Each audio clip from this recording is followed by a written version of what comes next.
Hi, I'm Stephanie Jaworski of joybaking.com. Today we're going to make peach galettes, and this is what they look like. There's 3 parts to these. On the bottom we have this buttery, crisp puff pastry. On top of that, an almond flavored cream, and we're going to finish them off with slices of fresh peaches. So we're going to start by making our puff pastry crust. Now for that, I like to use homemade Blitz puff pastry, also known as quick puff or rough puff. So if you want to do that, go to the Joy of Baking YouTube channel or joybaking.com website, and you will find a video as well as a recipe for that. Now you will need, or I'll just say, you could use commercially made puff pastry. You're going to need like 1 pound, 450 grams, but you know, I really like, I'm going to just go back to that. I really like the homemade Blitz puff pastry. And the great thing is you can make it ahead of time and you can freeze it and then just thaw it overnight in the refrigerator. So we're going to make, like I said, peach galettes. This recipe makes 8. And we're going to use like a half a pound, 225 grams of puff pastry at a time. You will need to line a baking sheet with parchment paper, or you could just lightly butter it or spray it with one of those non-stick sprays. So puff pastry, you know, it's made with butter. So if at any time when you're rolling it out it gets too soft, then stop and then put it back into the refrigerator and just chill it down again. So you will need to lightly flour your surface and your rolling pin in the top. And I'm starting with a rectangle of puff pastry, so I'm going to roll this into a 9 by 7 inch rectangle, which is 23 by 18 centimeters. If you have like a square block of puff, you could do it in an 8 inch square, 20 centimeter, either way. So if it's a little hard like mine is, you can just bang it. And you know, when you're working with any type of pastry, as you're rolling it out, move it around to make sure it's not sticking.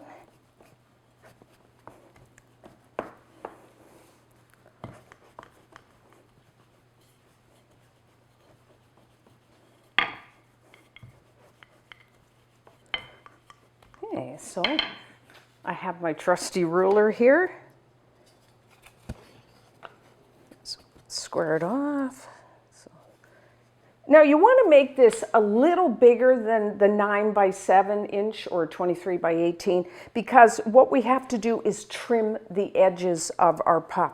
And a little tip here, if you live in a hot climate like I do and you're working on either granite or marble, it tends to warm up if you're in a warm climate. So what I do, especially when I'm working with puff pastry, is I take a big, like either an ice pack or I put some ice cubes in a plastic bag and I kind of put it onto the surface for like a little while, and that will cool your granite or your marble down. Make sure you really wipe the surface. Could be kind of wet, but just a little tip. And if you're rolling your puff pastry out and you're lifting it up and it's springing back too much, then stop and, you know, put it on your baking sheet and put it in the fridge and let it chill down a bit, because you don't want that to spring back too much. So now what I'm going to do is trim the edges. The reason I do that is because that way when the puff pastry bakes, the ends will open up. If you left it like this, what would happen is you'd have the edges don't open up and you'd kind of get a little dome on your galettes, which is fine. But I mean, it looks more professional if we trim the edges. So I just take, you can use a sharp knife. If you're using a knife, then don't saw, cut straight down. But you know, if you have one of these pizza wheels, I find that is that side.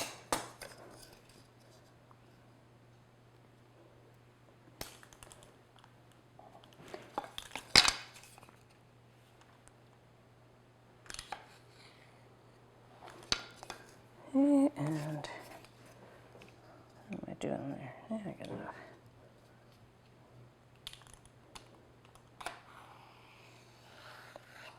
And really, it doesn't have to be exactly those measurements. Your galettes, if it's not, your galettes may be a little smaller, but you know, who's going to know, right?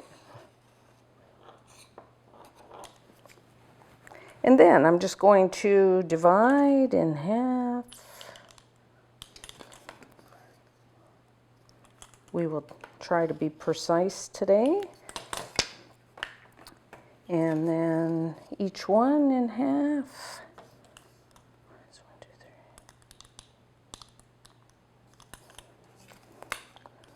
Do my best here. I don't have my glasses on.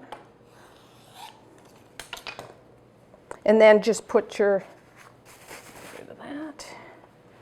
So you'll need, you're going to have to roll out your second ½ pound. So just get another baking sheet and line that with parchment.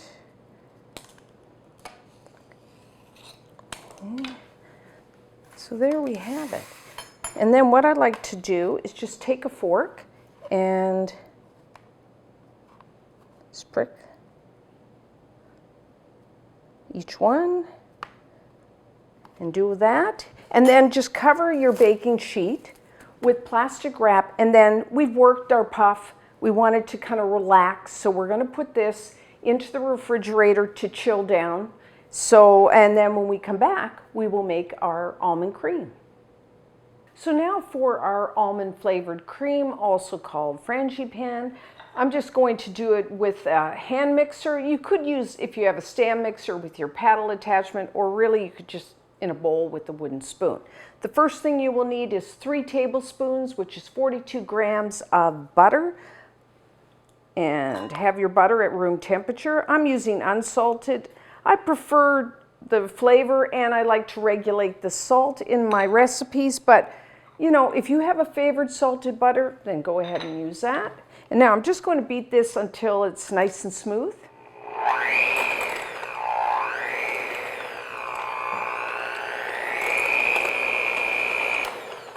And next I'm going to add 1/4 cup, 50 grams of granulated white sugar, and 1/2 teaspoon, 2 grams of pure vanilla extract.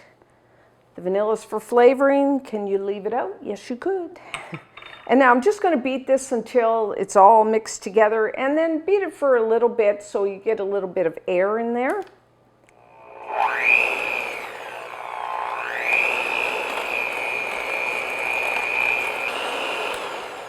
Okay. Good scrape. And next you want to add 1 large egg, which is 50 grams if you want to weigh it, and have your egg at room temperature.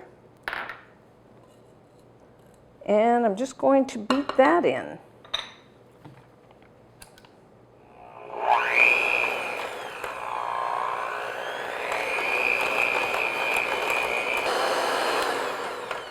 Okay. And lastly, we're going to add 1/2 cup, 42 grams of ground almonds. Now you could, you can buy ground almonds. Oh, sometimes it's called almond meal or almond flour. Or you could just take, you know, 1/2 cup of just blanched whole almonds and process it in your food processor until it's finely ground like this. In it goes. And then I'm adding 1 tablespoon, 12 grams of flour, just all-purpose flour. You may know that as plain flour. And I used unsalted butter, so I'm just going to add just a pinch of salt. So if you use salted butter, you don't need that salt. And then I'm just going to beat that in, and then we're done.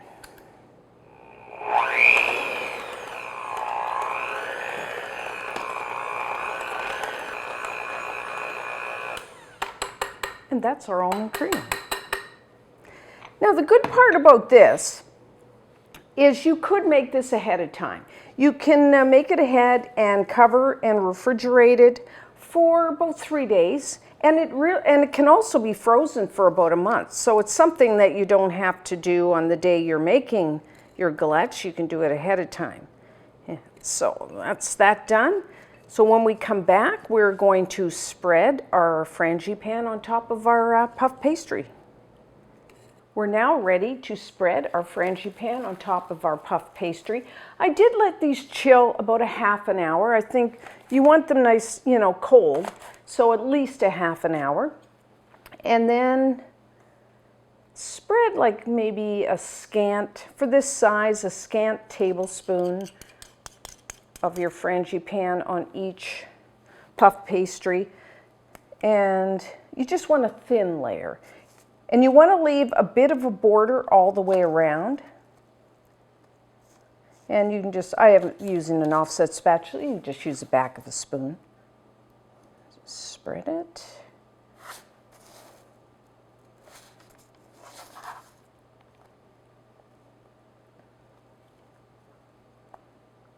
Like so. Do that for all of them.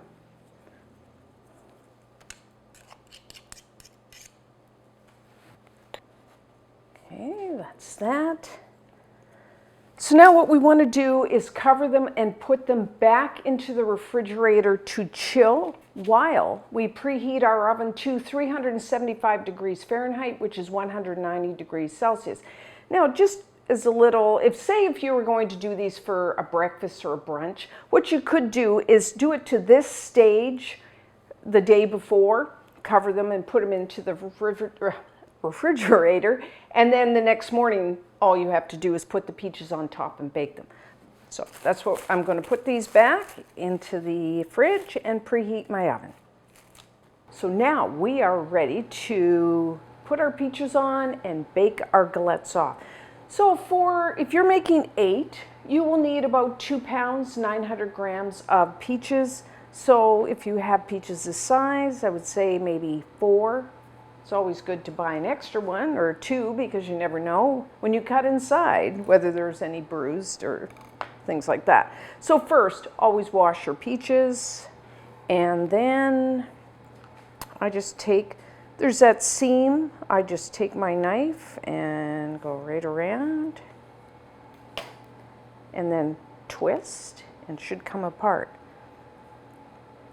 Unless there's 2 types of peaches depending on the time of year. There's clingstone and freestone. These are obviously the freestone because the stone comes out really easily.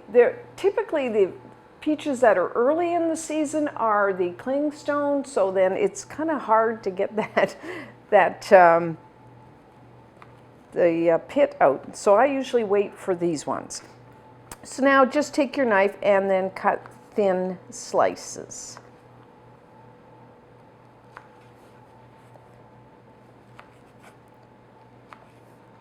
Like so, and then I just take and just put your peaches, overlap them a bit. So it depends, you know, maybe, what am I going to get here, about 6 for each slice, like so.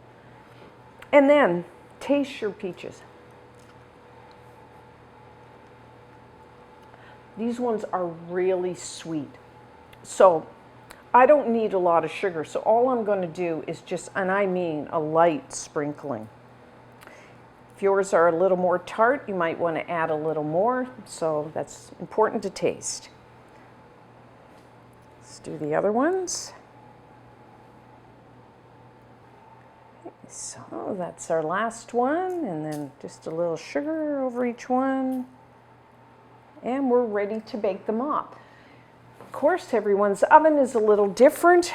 I find about 25 to 30 minutes. So what you're looking for is if you take a knife and insert it into the peaches, they'll be nice and tender. The puff pastry is going to be a beautiful golden brown.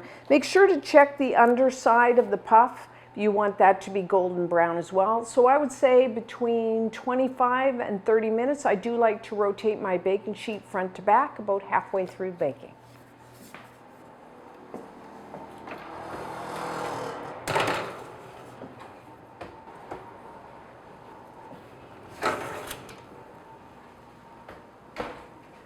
Okay, so our peach galettes are done. Don't they look pretty? So they're nice. The puff pastry is a nice golden brown, and when I check underneath, see that? It's golden brown under there.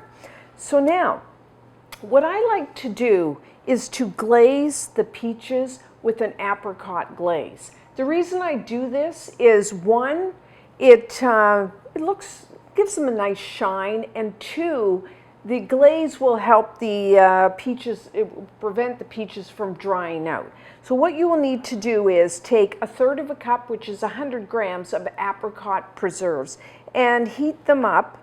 I just did that in the microwave oven. You want to heat it just until boiling, but you could do it in a small saucepan. And then we're going to strain the preserves. You have to heat them because, you know, before they're so thick, you've got to heat them to boiling so it kind of thins the preserves out so we can strain them. And then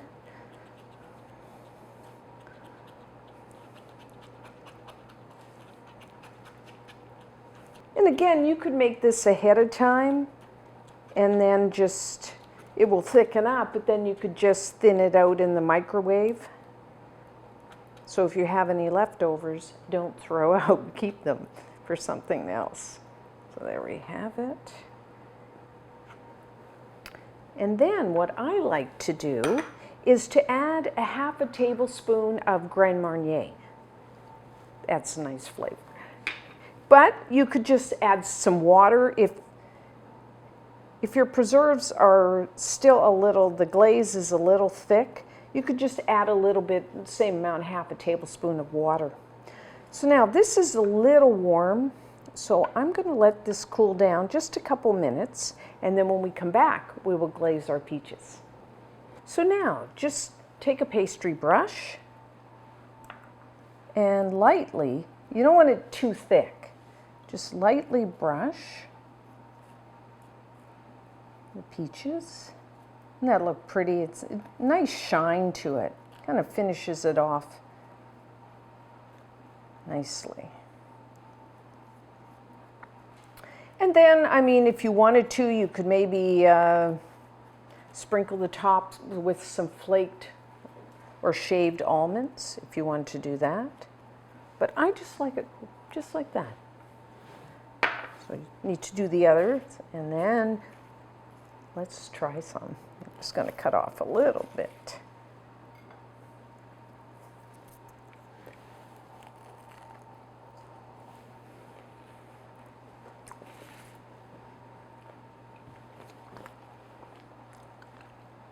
Very tasty.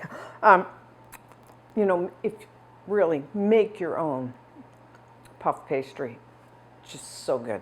It's buttery, it's flaky, it's crisp. And then the almond cream, the frangipane, the almond cream is so good with the peaches, and you know, fresh peaches, just baked just until they're tender. I mean, it's just wonderful. So try these, and until next time, I'm Stephanie Jaworski of JoyBaking.com.